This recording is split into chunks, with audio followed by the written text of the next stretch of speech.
dipersembahkan oleh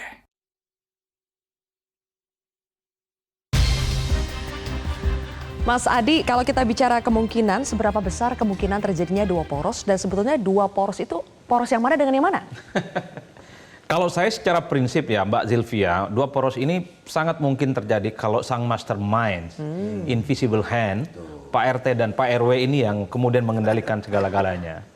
Kan ada kecenderungan partai politik ini kan diorkestrasikan oleh kekuatan besar itu secara umum ya. Kalau itu yang terjadi maka dua poros ini mau Ganjar Prabowo atau perubahan ini kemudian bubar jalan bergabung dengan Prabowo ataupun Ganjar itu bisa terjadi. Itu secara prinsip ya, itu yang pertama. Yang kedua, kalau kita membaca dan mencoba untuk mendiagnosa persoalan dua poros ini kan sebenarnya lama sekali terjadi. Bahkan sebelum ada foto bersama antara Jokowi, Ganjar dan Prabowo ya. Kenapa asumsinya? Satu, karena ingin menghindari keterbelahan. Yang kedua katanya ingin menghemat anggaran. Yang ketiga, biar satu putaran. Asumsi-asumsi ini yang kemudian sebenarnya ingin diperkuat. Saya membayangkan dua poros ini terjadi kalau terjadi perkawinan antara Ganjar dan Prabowo Subianto. Lawannya adalah poros perubahan. Kan itu yang dibayangkan. Kenapa kalau itu terjadi? Bisa dipastikan tidur saja Ganjar sama Prabowo ini bisa menang dalam Pilpres. Itu kan argumen-argumen yang didasarkan oleh begitu banyak realitas politik. Dulu begitu argumennya. Kenapa? Kalau saat ini agak ada kerumitan.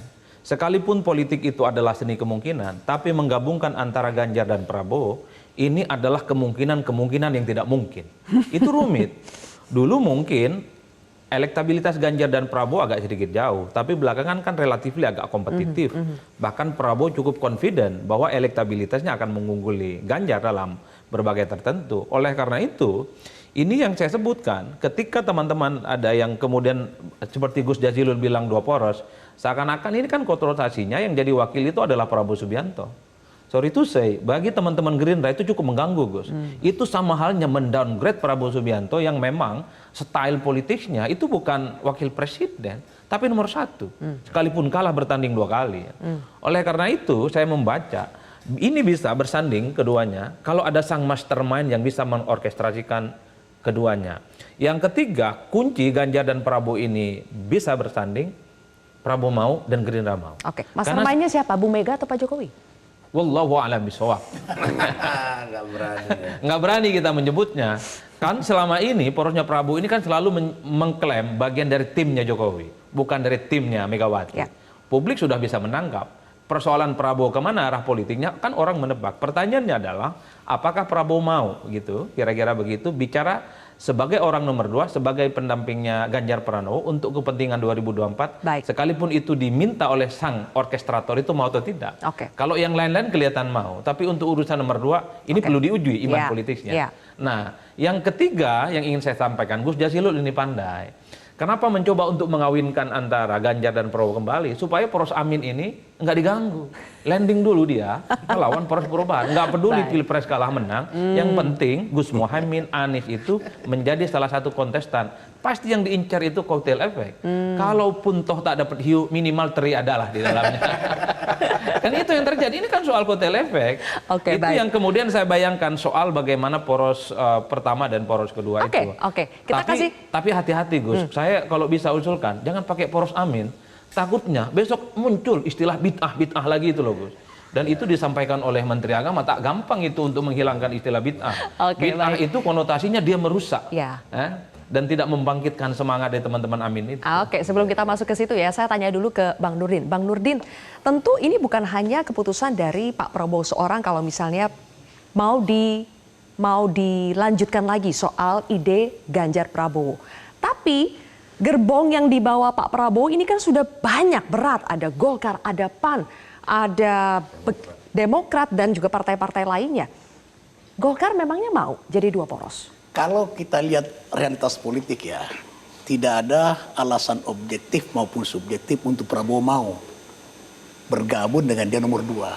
Itu sama sekali, sekalipun politik itu segala kemungkinan bisa terjadi. Tapi kalau ini, kemungkinan yang tidak mungkin terjadi. Gitu.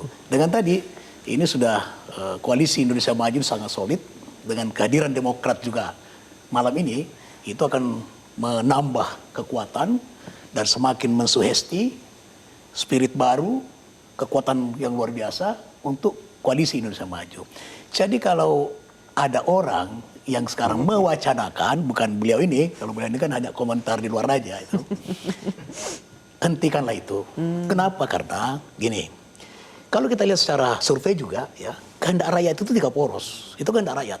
Dari awal dan sejak tahun lalu saya termasuk orang yang selalu mengatakan kedaulatan di tangan rakyat. Kedaulatan bukan di tangan partai-partai, bukan di tangan elit. Oleh karena itu, karena kedaulatan di tangan rakyat, maka berilah ruang gerak, berilah alternatif beberapa politik kepada rakyat untuk menentukan pemimpinnya. Maka saya tidak pernah setuju 2 poros. Oke. Nah, kalau tanya Partai Golkar, mungkin kita bisa mempertimbangkan kalau Pak Prabowo calon presiden. Itu bisa kita pertimbangkan karena memang Golkar sudah mencalonkan. Syarat kalau mau 2 poros ya, presidennya harus tetap Prabowo. Ya, itu Golkar pertimbangkan karena memang kita sudah mendeklir Pak Prabowo. Tapi kalau jadi nomor 2, saya tegaskan bahwa tidak ada alasan subjektif untuk Pak Prabowo terima jadi orang nomor 2. Oke. Dan partai Pak Golkar juga akan mempertimbangkan karena kita sudah mendeklarasikan Prabowo sebagai calon presiden, bukan calon wakil presiden. Dan belum tentu juga PDIP mau kalau Prabowo nomor 1, Ganjar nomor 2, belum tentu. Itu realitas politik dan saya yakin bahwa kalau Pak Adi tadi mengatakan ada mastermind apa dan sebagainya, dia perlu mempertimbangkan juga untuk kepentingan bangsa, kepentingan rakyat, bukan kepentingan efisiensi, bukan kepentingan efisiensi lah kalau alasannya efisiensi, tapi kepentingan bangsa dan negara di mana aspirasi rakyat itu menghendaki 3 poros. Itu survei-survei beliau ini. Nah, kan gitu. Oke, baik. Nanti kita akan lanjutkan lagi, Bapak-Bapak. Nanti akan ada Mas Herzaki dari Demokrat yang bergabung. Baru saja deklarasi yang besar-besaran begitu ya. Setelah mengumumkan mendukung Prabowo Subianto. Apa sebetulnya kepentingan Demokrat untuk bergabung bersama dengan Koalisi Indonesia Maju? Kita akan bahas usai jeda.